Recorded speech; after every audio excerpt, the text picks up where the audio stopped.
lang is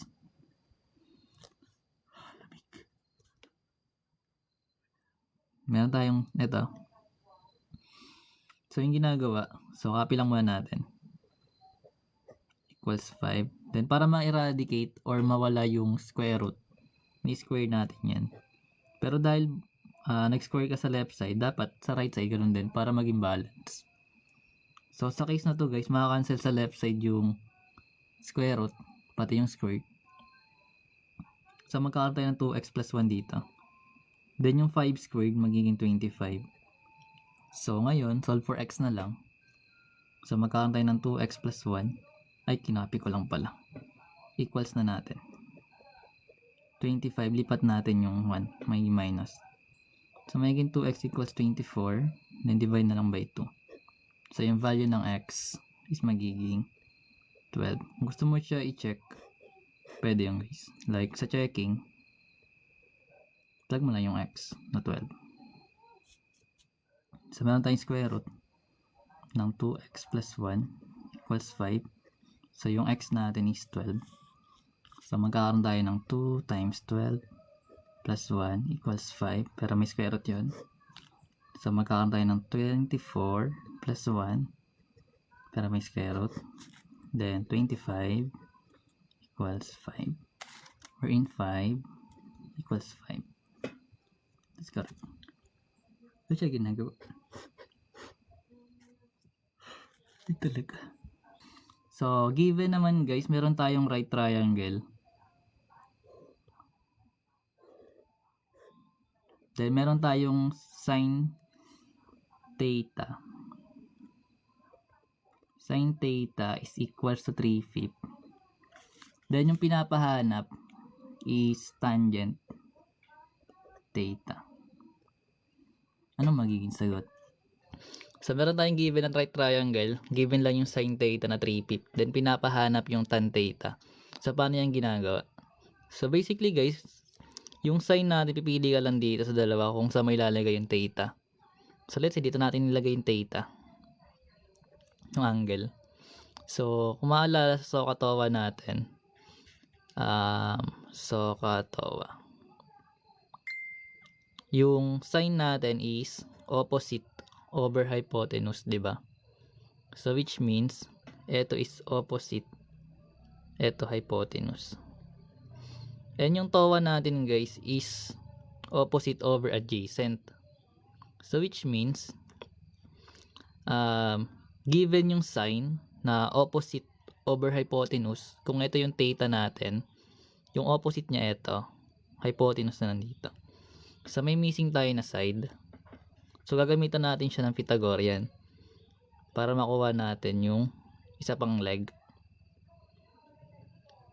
So sa right angle lang ito nagagamit na. So that is a squared plus b squared equals c squared. So yung a and b natin is legs. So missing yung isa. So let's say b yung wala. So b squared pa rin siya. Pero ito magiging 9. Then magkakaroon tayo ng 25. Then lipat lang natin yung 9. So magiging minus 9. And yung b squared natin magiging 16. Wherein yung b, pag ni-square root both side, magkakaroon tayo ng 4. So which mean, yung isang leg is 4. So meron tayong pinapahanap na tan theta, which is opposite over adjacent. Makukuha na natin yun. Kasi nandito yung theta natin. Meron tayong opposite na 3. Then meron tayong adjacent na 4. So magkakaroon tayo na ito.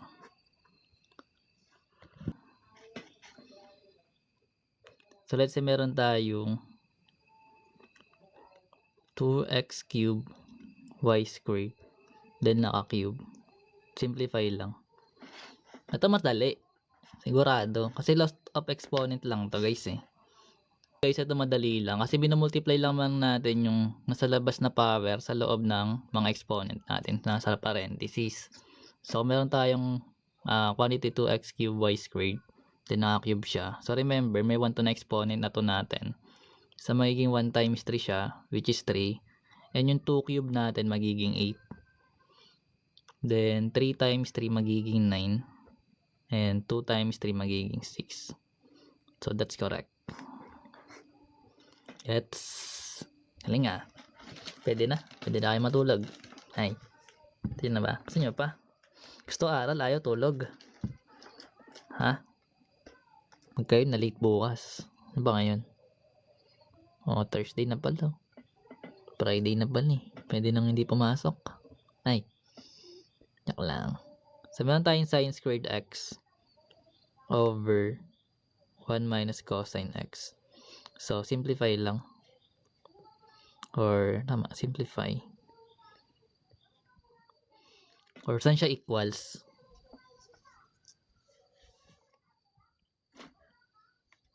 Dali na. Saan siya equals? Equal or equivalent.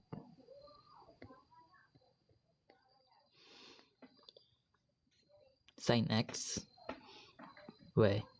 Sigurado ka? Di mo sure. James, nice try. Ano pa? May manghuhula pa ba? May gusto bang sumubok?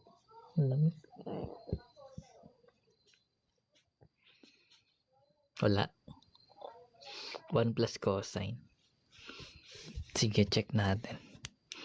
So basically guys, kapag meron kang given na ganito, kasi yung sin squared x natin is Pythagorean identity siya, di ba? Like, kung maalala, na meron tayong sin squared x plus cosine squared x equals 1. So, sa case na to, meron tayong given na sin squared x wherein pwede natin to i-equate sa 1 minus cosine squared x.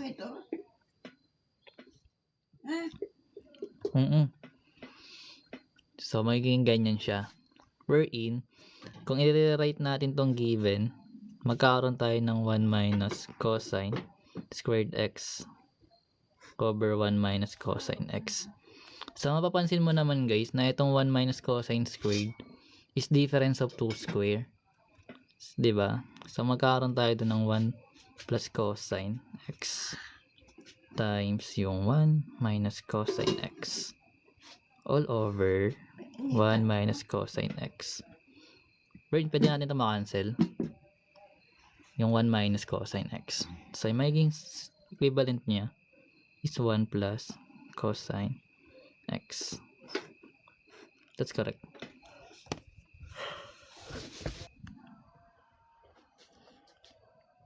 Naintindihan niya ba?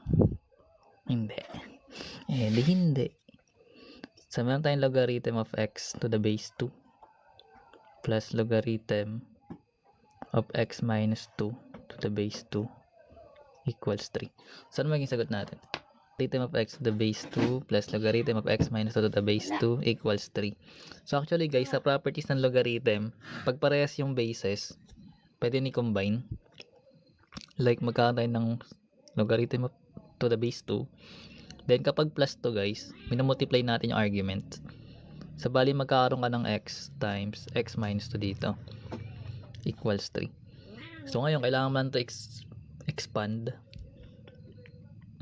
Magkakaroon tayo ng logarithm of x squared minus 2x to the base 2 equals 3.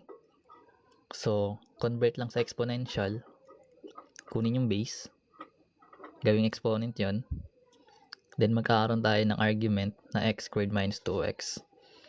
Then, simplify lang natin yung 2 cube, which is magiging 8. Magiging x squared minus 2x pa rin. So, dahil quadratic, lipat lang natin yung 8 sa right side. So, magiging 0, which is equal sa x squared minus 2x minus 8. So, ngayon dahil quadratic, pwede mo siya i-simplify or i-factor out. Ito kasi factorable naman. So, magkakaroon tayo ng x minus 4 x plus 2 kung marunong mag-factoring. Ito yung factored form na ito. So, ngayon, equate lang sa 0 yun.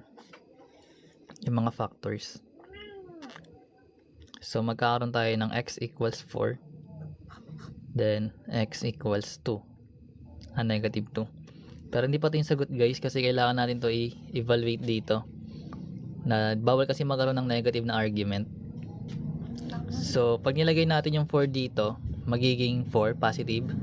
4 minus 2 is 2 positive. So tama tong 4. Pero yung negative to guys, pag nilagay natin dito, magiging negative. So ibig sabihin, hindi siya pwede. So bali 4 lang yung sagot natin. Para siyang extraneous root sa quadratic. So let's say meron tayong p of x equals x cube. Patayin mo na yan. Ano ba ito? Panghalo-halo yan.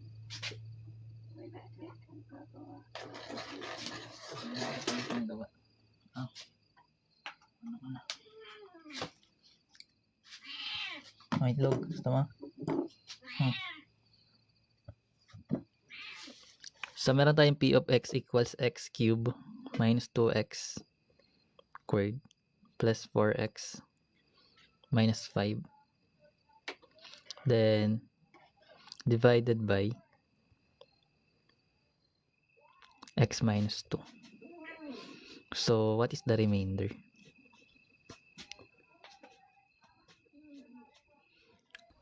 Plug mo lang yung factor pero dapat naka-equate sa 0 like ganito. So meron tayong divisor na x minus 2. Equate lang natin sa 0. So magkakaroon tayo ng value ng x which is 2. So galing sa p of x natin, magkakaroon tayo ng p of 2. Then lahat ng variable doon is magiging 2 kasi siya yung nakalagay dito. So magkakaroon tayo ng ganito. Minus 5. So magkakaroon tayo ng p of 2 equals 2 cube minus 2 times 2 squared plus 4 times 2 minus 5. So simplify mo na lang. So magkakaroon tayo ng 2 cube which is 8. Then minus 2 squared is 4 times negative 2 is negative 8. So minus 8 pa rin yun. Then 4 times 2 is 8 ulit. Then minus 5. 8 minus 8 is 0. 8 minus 5 is 3. So pwedeng ganyan. Ito yung remainder. So pwede rin siya guys. Like magkaroon kang synthetic division kung gusto mo. Ganito naman ginagawa. So una gagawin, equate mo pa rin yung divisor. So magkakaroon tayo ng 2. Then yung exponent dapat is descending order o pababa. So galing kay 3, 2, 1, tsaka constant. Okay na yan. Kunin lang natin yung coefficient. So magkakaroon tayo ng 1 para sa x cube. Negative 2 naman sa x squared. 4 naman sa x. And yung constant natin na negative 5. Then kunin natin yung remainder. Yung sa last part. Then bring down mo lang yung unang term. Then multiply doon sa kabila. So 1 times 2 magiging 2. Then add mo lang magiging 0. Multiply mo ulit doon magiging 0. Add mo lang magiging 4. Then 4 times 2 is 8. Then pag in-add mo to, magiging 3. So dahil 3 to guys, ibig sabihin meron tayong remainder. And pag meron tayong remainder, ibig sabihin yung x minus 2 natin na divisor is not a factor ng polynomial natin. Gets? So meron tayong x squared minus kx plus 9 equals 0. So, what is k? Meron tayo ng b squared minus 4ac, di ba? Sa discriminant. Then, yung b natin or yung a muna, which is 1. Then, yung b natin is negative k. And yung c natin is 9. Plug lang. So, magkakaroon tayo ng negative k squared minus 4 times 1 times 9. So, negative k squared is k squared positive. Negative times positive times negative is negative. And 4 times 1 times 9 is 36. Then, syempre, equals 0. Then, lipat na lang sa kabila. So, k squared equals 36. Then, square root na lang natin siya both side. So, dahil nag-square root tayo guys, both side, magkakaroon tayo ng plus minus, then 6. Ang galing naman ni Rachel Ann. Galing ni Rachel Ann na may talent.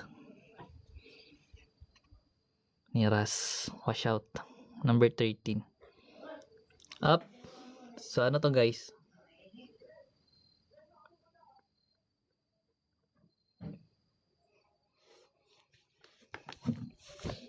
Meron tayong 270 degrees, then convert lang sa radians. So maalala, sa conversion ng degree to radians, so kung meron tayong 270 guys na degree, minumultiply lang natin to guys sa, pag nasa numerator yung degree natin, nandito dapat yung degree mo sa kababa.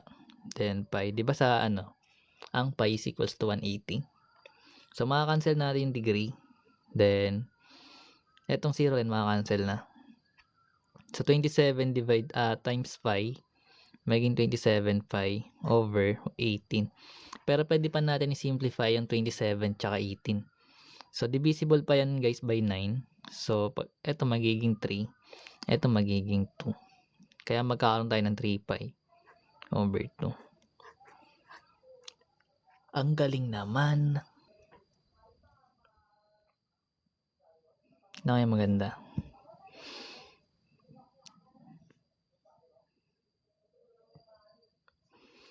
So let's say, kaya nyo ba to? Hulaan mo.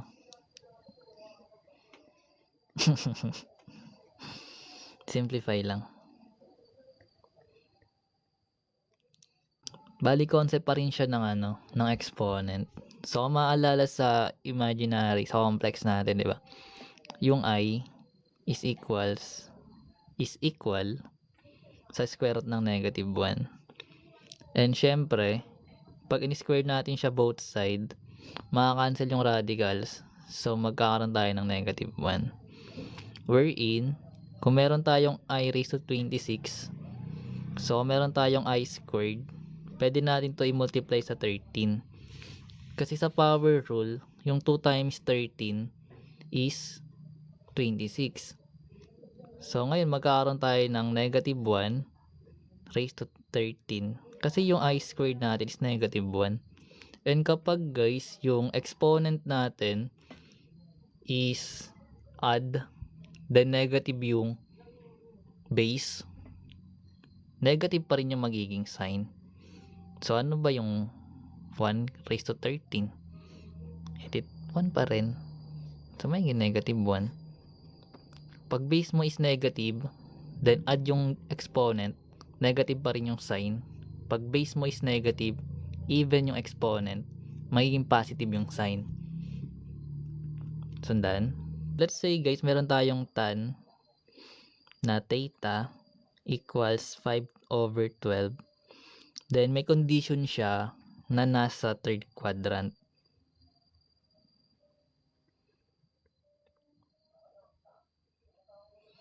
Siyempre, ang pinapahanap is cosine theta.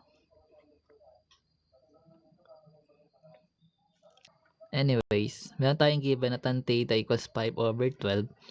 And nasa third quadrant daw and pinapahanap yung cosine. So basically, sa unit circle, quadrant 1 to, quadrant 2, quadrant 3 to, di ba? Then quadrant 4.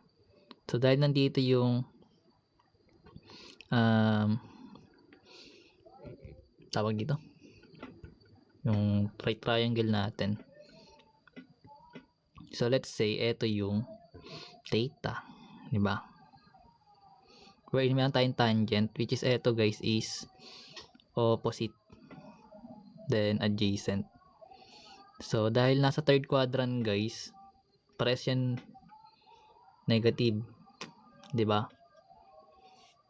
So which means ito is negative, pero kahit hindi natin i-consider guys yung yung sign, pero dapat alam mo na kapag third quadrant siya, negative yung natin, yung sign. Pero anyways, so lagay lang natin. So meron tayong opposite na 5, then adjacent natin na 12. So Pythagorean lang guys, lalabas yan 13, di ba? 5, 12. Ay, tangent pala to. Sorry. Tama, 5, 12. Tangent. Yung cast, maalala. So ito guys, alam na natin na 5, 12, tsaka 13 is Pythagorean triple. 'Di ba? So which means yung hypotenuse natin is 13. Then para may another karagdagan guys, sa eto may mnemonics tayo na cast. Wherein sa cast na mnemonics natin, eto yung mga trig natin na positive lahat, mapa-sine man siya, cosine, tsaka tangent. Puro yan positive. Kasi sa quadrant pa puro positive, 'di ba? Pero pagdating dito sa fourth quadrant, yung cosine lang yung positive, yung C. Then dito naman sine, and dito tangent lang. Kasi sa third quadrant guys is negative divide negative is positive. Yung cast.